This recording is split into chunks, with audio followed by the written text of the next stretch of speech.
Добрый день, любители винограда! Сегодня у нас 1 июля 2021 года. Мы находимся на участке виноградное хозяйство «Скороход», город Таганрог, Ростовская область, Россия.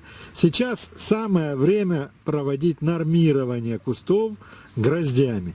Закончилось цветение, начался рост ягод, и вот сейчас, в принципе, уже понятно, как опылились наши кусты, как опылились грозди на кустах, для того, чтобы можно было отобрать лучшие грозди и убрать худшие грозди, те, которые хуже опылились, и тем самым сделать нормальную нагрузку на наших виноградных кустах. Вот сейчас я нахожусь около куста под названием розовая ультра Кострыкина. Это у меня прививка, один рукав, такой разветвленный рукав, вот с этой стороны растет розовая ультра и с той стороны. С той стороны я уже пронормировал, оставил 3 грозди, там небольшой рукавок, вот то, что я срезал с той стороны. Теперь мы с вами вместе пронормируем эту сторону. Для чего выполняется нормирование? Часто ко мне подходят люди и спрашивают, почему у вас вот такой-то сорт винограда крупный, а у меня он мелкий и очень мелкий.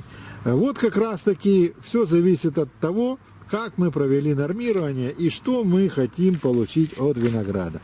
Некоторые, многие, даже большинство любителей винограда оставляют на кусту все, что завязалось. Жалко выбрасывать грозди, жалко, уже опылились, выросли, вот скоро они созреют и их можно будет есть. В этом случае нужно задать себе вопрос, а что мы хотим получить от нашего куста и от нашего винограда. Если мы хотим получить максимальное количество гроздей, которые завязались на кусту, тогда не нужно жаловаться. Если виноград у нас созреет гораздо позже, чем ему положено, он будет не такой вкусный, в нем будет мало сахара. Возможно, некоторые грозди вообще не созреют, их нужно будет срезать и выбросить. Это один вариант. Второй вариант, если мы хотим получить крупный, красивый виноград, который созреет вовремя, наберет хорошо сахара, наберет максимальные вкусовые кондиции. В этом случае нам обязательно нужно проводить нормирование, то есть составлять такое количество гроздей, которое нашему кусту будет не тяжело вырастить, и чтобы это количество гроздей созрело вовремя, в срок, и набрало достаточное количество сахара и хорошие вкусовые кондиции. Для этого и проводится операция нормирования. Сейчас я вот определил примерно по состоянию своего куста, я определил, что мне на вот этот куст нужно оставить максимум 15 гроздей этого сорта. 3 я уже оставил с другой стороны шпалеры. У меня двухплоскостная шпалера, на другой плоскости там есть несколько побегов и на них 3 грозди. Задача оставить с этой стороны еще 12. Я посчитал, что здесь вроде бы как 17, даже 18 там. Я нашел маленькую гроздь, которую даже не считал. Но будем считать 17 плюс одна маленькая, которую мы сейчас и удалим. Вот она, эта маленькая гроздь, которая не вошла в число 17. Мы с нее и начнем удаление гроздей. Я ее показываю в срезанном виде, и нельзя сказать, что она достаточно красиво выглядит, поэтому я ее и удалил. Дальше, по какому принципу я определяю, какие грозди удалить, какие нет. В первую очередь удаляются те грозди, которые лежат на земле или потенциально будут касаться земли. Смотрим, здесь вроде бы таких нет, не наблюдаются. Я перешел на другой куст, чтобы продемонстрировать такую гроздь. Вот, это гроздь винограда сорта Дубовский розовый. Вот она хорошо опылилась, красивая гроздь, большая, длинная, но она уже касается земли.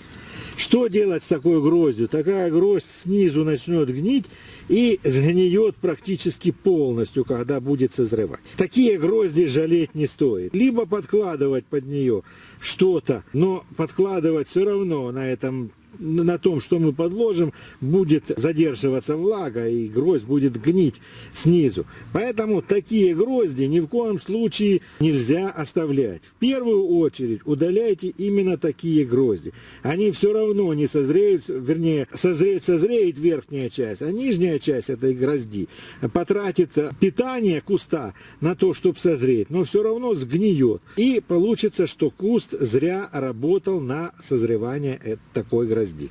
Дальше, следующим этапом, мы удаляем грозди на слабых побегах. Ну, таких побегов у меня нет, я их уже удалил, когда нормировал куст побегами. И на третьем этапе мы смотрим, сколько у нас гроздей на один побег, и удаляем лишние грозди. Вот я как раз таки остановился на побеге, где у нас 3 грозди. Вот раз гроздь, вот 2 гроздь, и вот вверху 3-я гроздь. Вот там вот за листьями 3-я гроздь. Сейчас как минимум 1 гроздь, вот эту вот среднюю мы удалим. Нижняя гроздь вполне хорошая, верхняя небольшая, а вот средняя гроздь, она и большая, и в общем-то и опылилась хорошо. Ну, ее мы удалим, потому что побегу будет очень тяжело вытягивать все эти грозди вместе.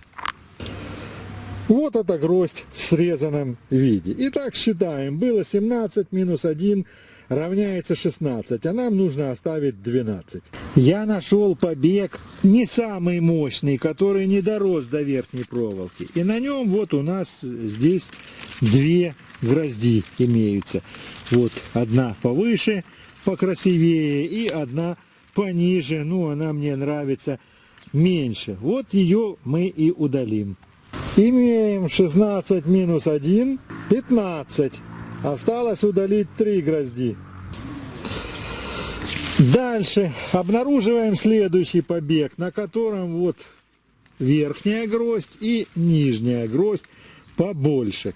Вот гроздь побольше нижнюю оставляем, а верхнюю гроздь мы сейчас и удалим. Хотя вроде бы на ней визуально ягоды побольше, но это потому, что сама гроздь поменьше. Вот такая красавица была удалена. 15 минус 1, 14. Осталось удалить еще 2 грозди. Еще одна красавица удалена. 14 минус 1, 13. Эта операция требует, конечно, моральных сил от виноградаря. Сердце кровью обливается, когда вот такую красоту срезаешь с куста. Но каждый раз нужно повторять себе, что это делается для того, чтобы все оставшиеся грозди были еще красивее. И последнее. 13 минус 1 равняется 12. Вот, собственно, мы сейчас срезали. И предполагаем, что у нас все в порядке. Но еще пока рано останавливаться. Нужно еще раз пересчитать те грозди, которые у нас остались.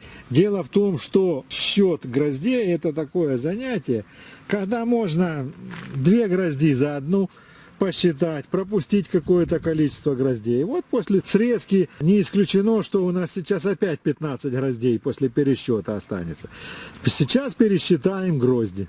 Ну что ж, вот сказал вместо 12, вернее вместо 17 назвал 15, так и оказалось. После пересчета я насчитал на этой стороне опять же 15 гроздей. В прошлый раз я насчитывал 17. Вот такая вот арифметика у виноградаря. В прошлый раз насчитал 17, посчитал, что 5 надо удалить. Удалил 5, после чего осталось 15. Это не удивляйтесь этому. Это регулярно происходит такая ситуация при подсчитывании количества гроздей и при нормировании гроздей на куст. Поэтому нужно еще кое-что срезать. 2-3 грозди еще сейчас срежем.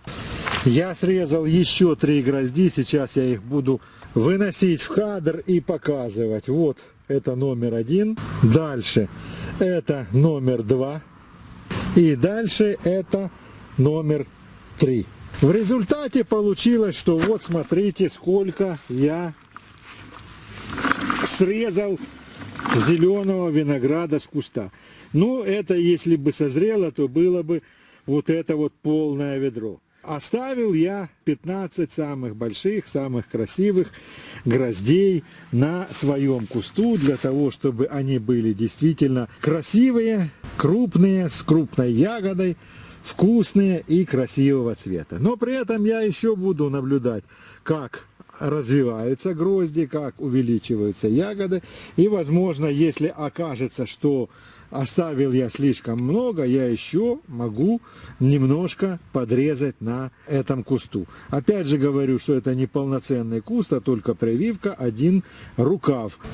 Вот так я провожу нормирование своих кустов, после чего вырастает красивый, крупный, сладкий виноград, который радует и меня, и моих близких, и на который приятно посмотреть и приятно его покушать.